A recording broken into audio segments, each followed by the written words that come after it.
What's up, you guys, and welcome back another episode of the Smart Talk, where we talk about real struggles, real stories, and entrepreneurs that came from the ground up. Today, I got Golden Gloves champion Jayden in the building. What's up, big dog? Nice to have you guys here, everyone here watching, whatever, it's nice to be here. Yeah, man. Yeah, I appreciate appreciate it, I appreciate you coming on the show, bro. A lot of people know you in the boxing community, the fighting community, especially in Albuquerque, and I want people to get to know the ins and outs of you and your come up story and stuff. So tell me a little bit more about yourself, brother.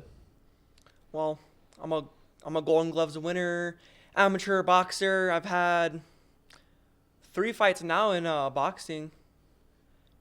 I did used to do some kickboxing, which it was going well, but it wasn't my type of thing. Mm-hmm. I was gonna do MMA, but kickboxing's just more MMA basically. So I went back to boxing. Yeah. Yeah. Well, let's get the elephant out of the room real quick. What's with the pink hair, man? I wanted to stick out because no other fighter, not the only other fighter that has pink hair is like Sean O'Malley, and they're all like people that stick out in the community. I wanted people to know who I am. I want people to think of when they think of pink hair, they think of my name. Oh shit! True. So you're just gonna This is keep like a rocking that brand. pink hair for? Yeah. Yeah, you like it? Mm-hmm. If So- I didn't like it, I wouldn't have it. That is true.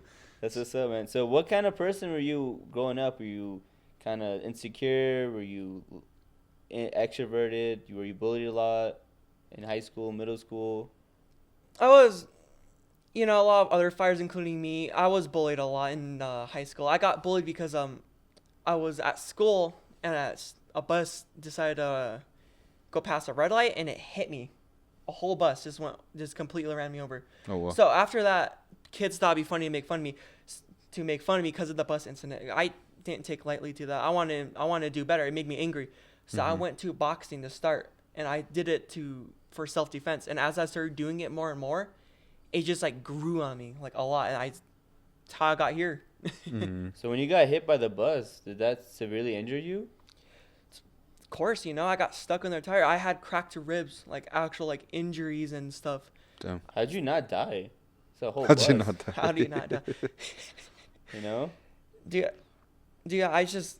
I think it was just a miracle, honestly, the whole situation. Like, that was a miracle I'm here right now. Uh huh. Mhm. I bet you feel really blessed, huh? Oh, yeah. Yeah. That's crazy. Was that like, did you guys sue him or things like that, or just? Of course, like, Yeah.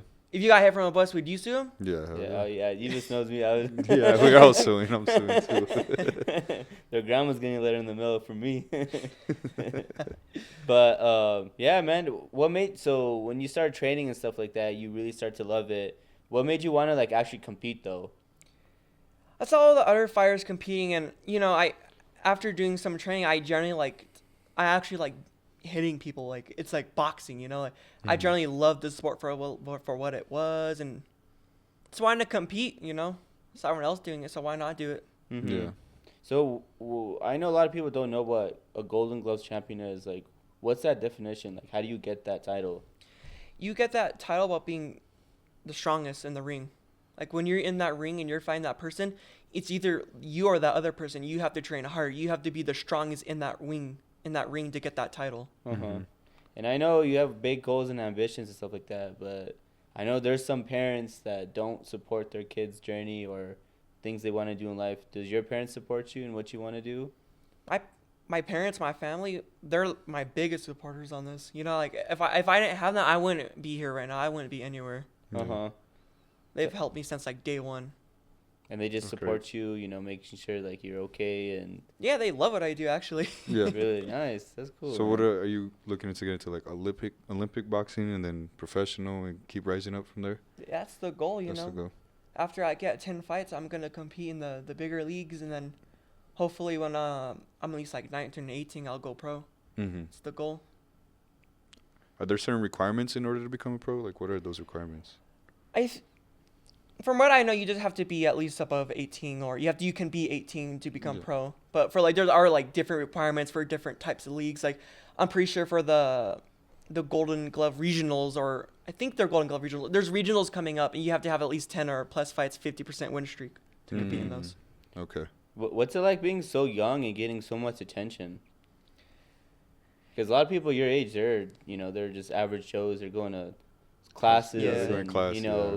maybe play a sport and then go home and call it a day, smoke some weed. But you're out there, Golden Gloves champion. So how does it feel getting all that attention and clout on Instagram and in real life?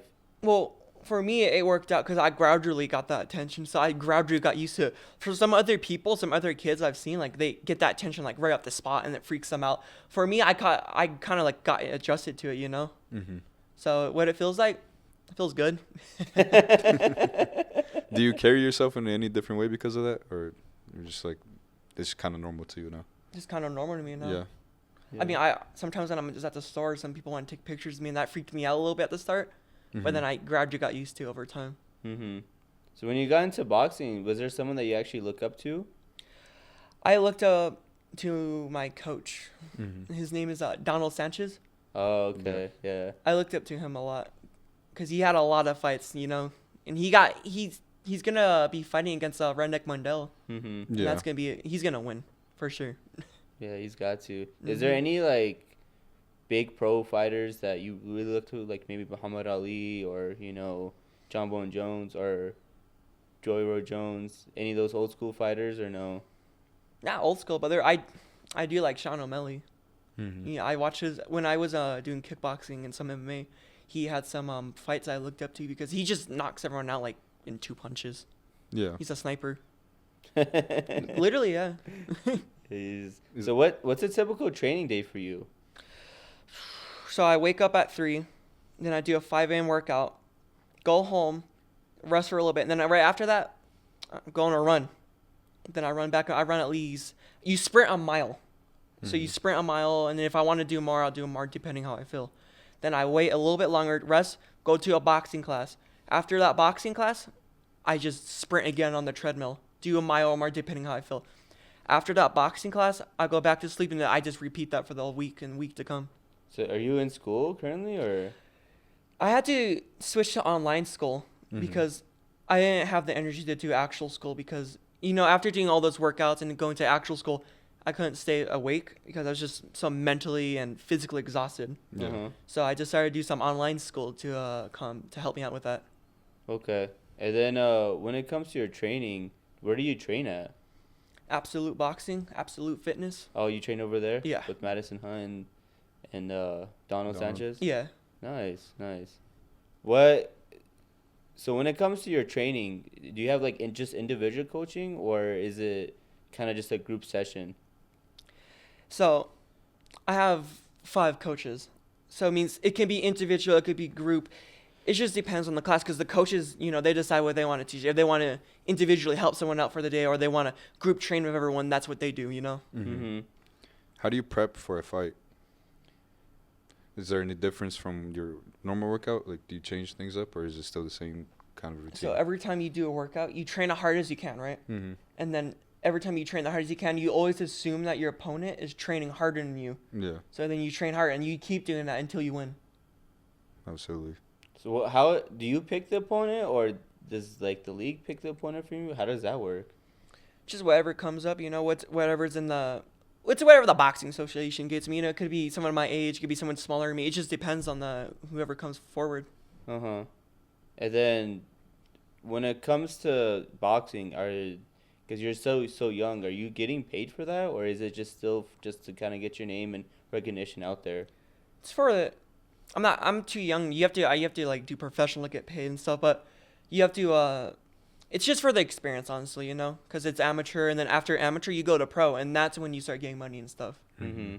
Is money an incentive for you, or is it just, it's a plus? It's a plus. I do it for the passion. You do it for the passion. Mm-hmm. Do you ever get scared, like long term, like it might affect your brain health, your brain damage?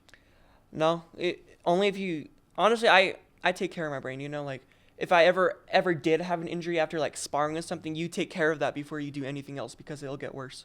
So what do you do to take care of it? Just don't get hit in the head for a couple days. Just drink a lot of water. Keep yourself maintained. I take these mushroom pills that are supposed to help with your brain growth after stuff like that, and it helps you repair. I see. Have you had like a bad injury, like a concussion or anything like that put you out for a while? No, never have. Never will, hopefully. Hopefully, yeah.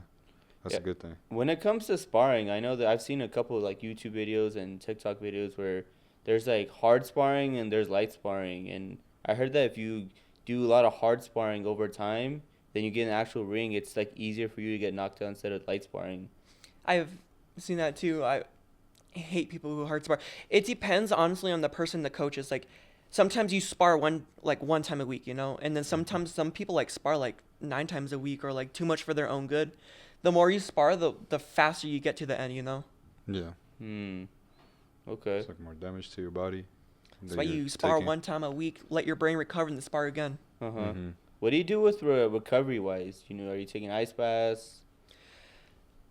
It's just so you work your ass off for 5 weeks straight, or 5 days straight, depending. 5 days straight, and then you take 1 day off, and that's after sparring. You take that 1 day off, you don't watch anything, you just rest. Because when you're on the computer or anything, that also affects your eyes, it affects your brains, it affects your mental, just screws you up. So you take 1 day off only. Yeah. Yeah. And I know you're still young and, you know, you haven't done boxing for that long, but have you ever doubted yourself or, like, this isn't for me, you know, I might just have to hang up the boxing gloves, or has that moment ever hit for you or not yet? Nah. No? Yeah, I'll never get that moment. It's a goal, like, I don't want to ever feel that, you know? Because if I'm feeling that, then I'm not doing something right. Yeah. What keeps you motivated, though? Just the passion of the sport, you know? I do it because I love doing it. Some people do it for other needs. Some people do it because they need money. I do it because I genuinely love doing it. Is there, like, do you have a lot of friends? Or does that take away a lot of time from socializing and things like that? All my teammates at the gym are my friends. We train together. We all train equally, just as hard, too. Yeah. So we all have a passion for it, too. I see. That's good. What sacrifices have you made in your life to stick with your boxing career? So I get less time to hang out with people. You know, I don't go to parties and stuff. I don't go to parties. I can't drink. You maintain yourself. You have to be physically healthier to do this, you know? Like I can't take 3 days off and then go back because your card will just be ruined. Yeah. So you gotta just be healthier. You gotta be a better person. You gotta do it for yourself. Do you feel like you're missing out on the fun, though? Because kids your age are getting all fucked up, getting trashed, and, you know, living their life, sort of say, but you're in the gym sweating, you know, getting dirty. Do you ever feel like, damn, like maybe I want to step out once or twice a week and go out and have fun, or no? Nah, because again, you know, I do it for the passion. That's for other kids. Whatever they do is their fun. When I do boxing, that's my fun. And do you feel like you're more a humble boxer or you're more of a cockier boxer? Because there's no problem with being one or the other, you know, because everyone likes to kind of see both sides. I'm definitely humble. You know, I generally wish the best for all the other fighters, you know. Like, I hope that guy wins. I hope that guy wins. And I generally hope they would think the same for me. It's better to be humble than be a dick, you know. Yeah. And then where did you grow your confidence and your demeanor just to, you know, keep going? I definitely grew that just over time. I think the first time I ever actually, like, really grew on that type of stuff is when I lost my first fight. Because when you lose a fight, every lose you get is just more confidence to keep going because you get in that ring. Every time you're in that ring is more confidence. Every time you lose is more will to win. So walk us through your very first fight, you know, as far as the camp and then leading up to it and then walking up to the stage, you know. I want you to tell everyone your emotions, what you're feeling, the adrenaline rush, all that. Yeah. So I kind of freaked out when my coach, like, my first coach mentioned that I was going to have a fight. I kind of freaked out a little because it was, you know, you're stepping in the ring in front of a lot of people watching you and you're getting punched in the face. Yeah. So it freaked me out a little bit. So when I got freaked out, I decided to train harder for it because I didn't want to lose and I didn't want to disappoint anybody. So I kept training, running. It's all about cardio. And it was my first kickboxing fight too, by the way. So it all came up to the day I got in the ring. But I didn't explain this. So I woke up the morning of the fight, right? I had a 104 fever. So we were freaking out because of the weight cut. The weight cut made me sick, kind of. So I had a fever. So I got in the ring with a mild fever, and I was sparring someone who was 18. I was like 14 or 15 at the time. He was 18. He's been doing this since he was 7, and this is my first fight. I went all 3 rounds and almost won. Damn. And it freaked me out. It freaked me out getting in there because there's people watching, and like this is a scary feeling, you know, because you train, all your training leads up to that moment if you win or lose. What was the thoughts going through your head? Like, did you have self-doubt or were you just like, I got to get through this? I have self-doubt, but I was more like, what am I going to do if he throws this? What am I going to do if he counters this? You know, you overthink things when your first fight because it freaks you out. And how did that change for your second fight? Was that not there at all, or do you still have like little bits of? It gradually goes away because the first fight, second fight, third fight, and then this last fight, you know, like I was a lot more chilled out. Was a lot more calm. Mm-hmm. Less, Go ahead. Don't worry. I was less like nervous, you know. Do you feel like things slow down for you as you keep fighting? Like you become more aware in the ring? Yeah, definitely. Yeah. Because my first fight, I don't even remember like the first 3 rounds because I freaked out. Yeah. It's that adrenaline rush for like every single fight. That adrenaline rush can ruin you or make you a winner. Mm-hmm. That's pretty cool. That's crazy. So when you first lost, how were you disappointed? How was you feeling after you lost? I was disappointed, you know. I didn't want to. No one wants to lose, you know. So that made me bugged. That pissed me off. I decided to train harder and harder until I would win. Yeah, because a lot of people, whenever they do lose, it discourages them and not want them to fight no more. I've seen people lose on their first fight and they just quit the sport completely, and it's so heartbreaking because all their training is just gone at that moment. Yeah, I mean, a lot of people they're not built to lose. They don't know what that feeling is like. Yeah. So who would you give props to for not giving up at that moment after having your loss? Me. Like, did you have an inspiration? You're like, okay, I lost, but I know I can get back from this instead of just succumbing to the loss. You know, I just honestly believed in myself to train harder. Mm-hmm. It's my first fight. It's all amateurs too. It's experience too. That's what got me through. It's experience. I need to prepare myself in amateurs so I don't lose when I'm pro. Mm-hmm. And that gives me a lot more time to prepare. So what's your goal and overall? Be a champion, go undefeated. That's what you envision for yourself. Do you have like a certain vision board or something like that you look at every day? I want people to know my name. I want when people think of Pink Hair, I want them to think of me. That's my goal. Mm-hmm. I want to be a champion. I want to be the biggest. Well, so when it comes to fighting, like, you're potentially hurting someone so you can win the fight, right? Yeah. Does that make you low-key feel bad inside, or is just the nature of the sport? When you're in that ring, we're not friends. I'm here to win, and he's here to win too. He's gonna knock me out, and I'm going for the knockout on him too. We're ready to knock each other out. After the fight, we can be friends. Mm-hmm. And have you fought opponents before that you known actually and like hung out, or no? This last fight I fought Esan Baldonado. He's we're friends, and it sucked, you know, because you know we're friends. We knew each other, but we were both going for the win. I knew he wanted to win. I knew I wanted to win. Yeah.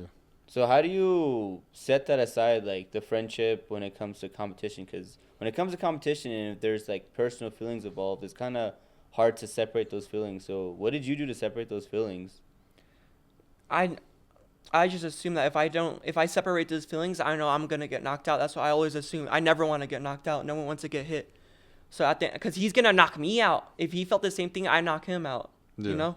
Mm-hmm. Do you think you were more motivated because he was your friend and you wanted to like basically one up him? No. Not like in a snaky No, way, but not just like like yeah, but like basically I think of a friendly competition, like in that way I want to be better than my friend, but obviously I want him to also succeed. Well, that's the thing. It's boxing. Like it's not a friendly competition. Yeah. Not at all. Yeah. But you know, I wanted to win at the end of the day, he won.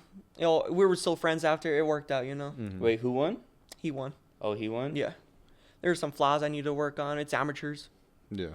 But you guys are still cool to this day? Yeah, of course. Yeah. What happened? Why do you feel like you lost? So I have 5 different coaches, and all 5 of them have different opinions.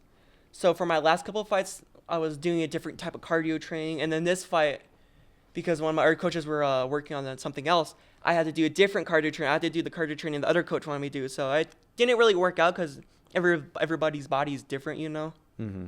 depending on the person. Like some people do sprints, some people do long runs. It depends. Mm-hmm.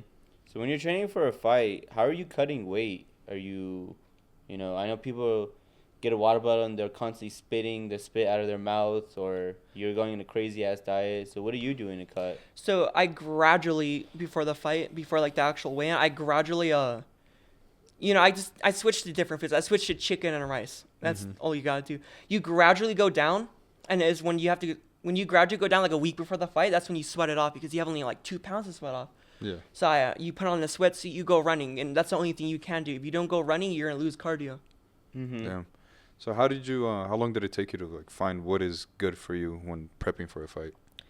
It took me, I'd say like, maybe after my first fight, honestly. Mm-hmm. Because my first fight, you know what you're doing, and then your second fight, you know what you need to do.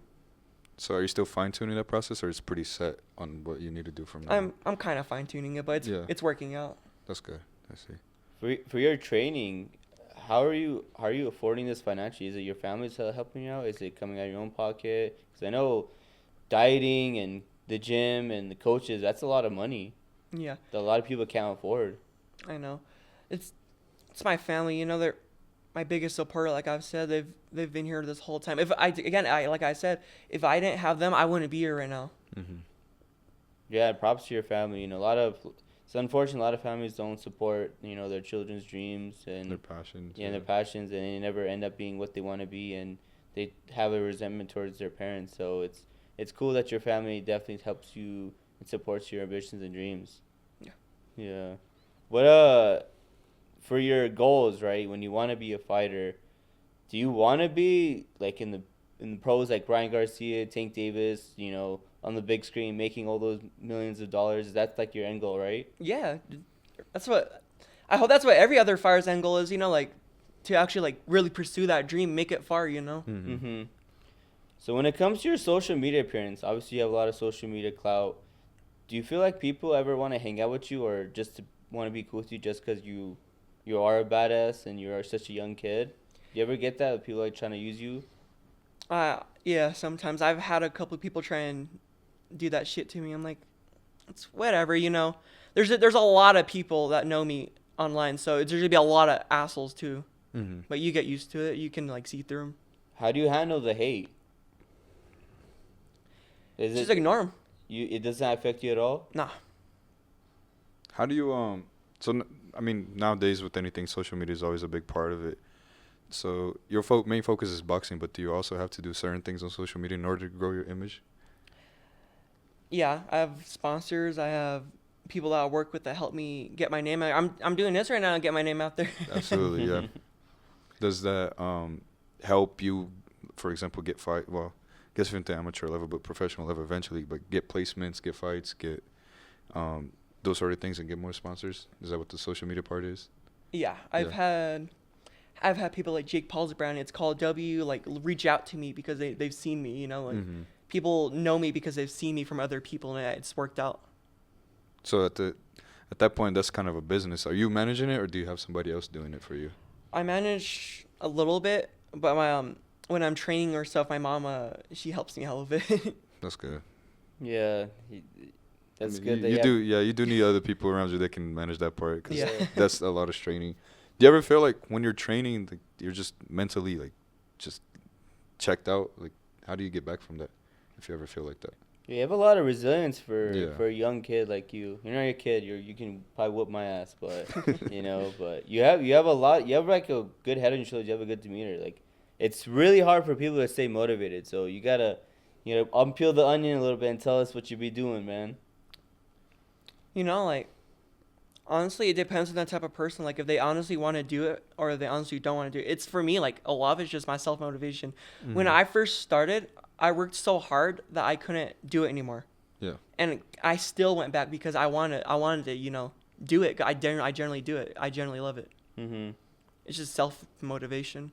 And are you religious? I know a lot of boxers are religious. Me, no. I am not religious. So whenever your accolades and your boxing career, do you believe that God kind of helped you in a way, or you feel like it's just all yourself? I believe it's myself. I believe in like miracles and stuff, like from the bus. Like I believe that was a miracle. There's miracles to everything, Uh-huh. So you have some sort of spirituality, but you don't think it's like a main God. It's just like an energy Yeah. that you have around you? Yeah. Mm-hmm. Do you have... I was like, what do you want to ask him? Because I'll ask him more. What's with the fit, man? Tell us a little bit more about your fit. No, like my pink hair, it's better just to stick out. Like Uh-huh. leopard print shoes, boots. You know, I like to stick out in fashion too. Nice, man. Yeah, I What- see a what lot do of you- people on social media. They collab with you and stuff. I know On the Date collab with you on some stuff. Yeah. Then Dusty Chops. Do you like when you're kind of more out and about and doing social media content with people? Yeah. I mean, I'm here right now. And this is fun, you know. I Mhm. I love hanging out with other people. I love collaborating and stuff. I love being a part of the community. And you were born and raised here, right? Yeah. How do you like Albuquerque? Do you like it? If I didn't like it, I wouldn't be here. I love this place. I love my fans. I love the community. I love everything about it, you know. Do you feel like to a certain part, let's say when you become the person you want to be, that legacy you're building, are you always going to rep Albuquerque? Is that something you want to bring up with you, the city? Yeah. Yeah. That's, you know, I started here. I trained here. I was raised here, and I fought here. You know, that's Mhm. everything.